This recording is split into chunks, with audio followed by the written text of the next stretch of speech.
राष्ट्रीय पशुपालक संघ बनाया और मेरे पशुपालकों के भाइयों की दुख तकलीफ के लिए हमने आवाज उठाना शुरू किया।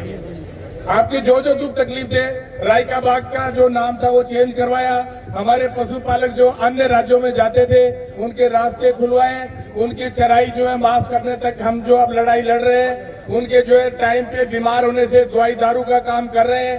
ऊंट बचाओ अभियान के अंदर हमने जो है ना कानून में संशोधन करवाया, आपको जो मिलने वाली किस्त है वो हमने दिलवाना शुरू किया।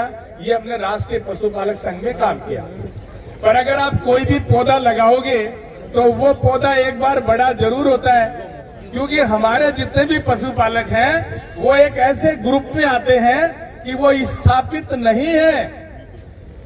पशुपालक है वो अपने पशुओं को लेके 6-6 महीने 12-12 महीने घर से बाहर रहता है, तो उस आदमी का इस मौजूदा सिस्टम में किसी भी हालत में डेवलपमेंट नहीं हो सकता। सरकार हमें कहती है कि आप लोग इसलिए पिछड़ गए कि आप पढ़ते नहीं हो। अरे हम कहते हैं पढ़ो पढ़ो, शिक्षा शेरनी का दूध से सबको पता है, पर पढ़ने से पहले आदमी का घर चाहिए, घर। आप बताइए, जिसका घर नहीं होगा उसका बच्चा स्कूल में कैसे जाएगा? और अगर गलती से वो चला जाए तो शाम को कहाँ आएगा? तो इसी तरह से हमारा जो डीएनटी वर्ग है इसमें कुछ घुमंतु लोग हैं, कुछ हमारे तरह से अर्ध घुमंतु लोग हैं और कुछ विमुक्त लोग हैं, उनके आज तक घर नहीं है। अब जब घर नहीं है तो उनके बच्चे स्कूल कैसे जाएंगे? वो पढ़ेंगे कैसे? वो अधिकारी कैसे बनेंगे? आपका बाड़मेर में एक भी कोई एमएलए एमपी है तो बताओ? नहीं है, क्योंकि आप पढ़े लिखे नहीं हो। एक भी अगर कोई आईएएस आईपीएस है तो बताओ? क्योंकि पढ़े लिखे नहीं हो। ये सारी चीज शिक्षा से जुड़ी हुई है और शिक्षा तब आएगी जब आपका घर होगा। तो हमारी जो डीएनटी के अंदर पहली मांग थी वो यही थी कि सबसे पहले हमें आप स्थायी करो, हमें घर के पट्टे दो। हमें पट्टे दोगे तो हम अपने बच्चों को पढ़ा लेंगे। इसी तरह की अपनी 11 डिमांडें हैं जिनको लेके हम जो लड़ रहे हैं। एक एक डिमांड को आपको विस्तार से कृष्णाराम जी बताएंगे, पर मैं आपको यही बता रहा हूं कि हमारी लड़ाई कहां कहां है। फिर सरकार ने हमारा एक ग्रुप बनाया, हम सब लोगों को, किसी को एससी में डाल दिया, किसी को एसटी में डाल दिया, किसी को ओबीसी में डाल दिया। पर वो जो ग्रुप जो थे वो स्थायी थे, विजिबल थे, सरकार को दिख रहे थे। पर जो लोग स्थायी नहीं थे, जो सरकार को दिख नहीं रहे थे, उनके लिए सरकार ने कोई कानून नहीं बनाया। आप कह रहे हो पानी का नलका लगा दिया, अरे घुमंतु आदमी के नलका क्या काम आएगा? आप कह रहे हो स्कूल बढ़ा दिया, घुमंतु आदमी के स्कूल क्या काम आएगी? आप कहते हो हॉस्पिटल बना दिया, मैं यहाँ से चलता चलता एमपी तक जाता हूँ, मेरा आपका हॉस्पिटल क्या काम आया? यानी कि सरकार ने हमारे लिए कोई बेनिफिट नहीं दिया। दूसरी बात, हम जो पशुपालक थे हमें उन्होंने कृषि के साथ में रखा, किसान के साथ में, और मंत्रालय भी एक बनाया। हमारे सारे पैसे से, हमारे हक के पैसे से इस खेती में जहाँ 5 मन अनाज पैदा होता था वहाँ 1 बीघा में 50 मन अनाज पैदा हो रहा है। ये कोई आसमान से नहीं टपका।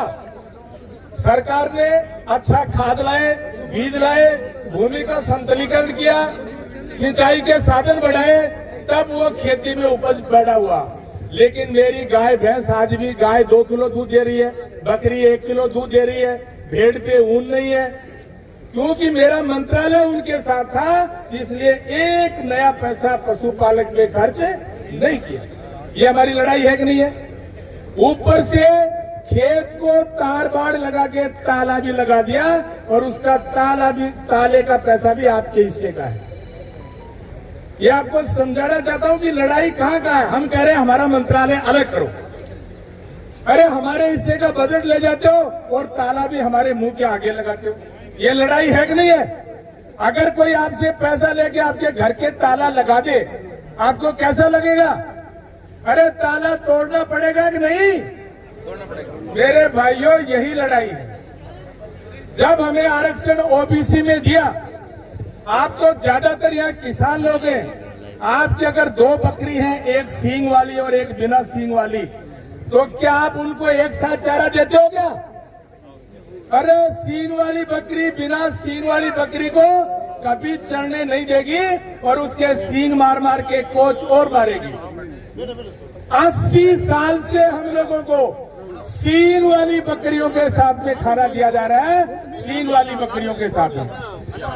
अरे बाबा साहब लड़ाई लड़ लो, वहां तो कहीं भी जाना। 80 साल से सींग खा रहे हैं, 80 साल से। हमारी लड़ाई ये है, हमें खाना भले ही थोड़ा दे दो, कम दे दो, पर हमारी प्लेट में हमारे हिस्से का अलग दे दो।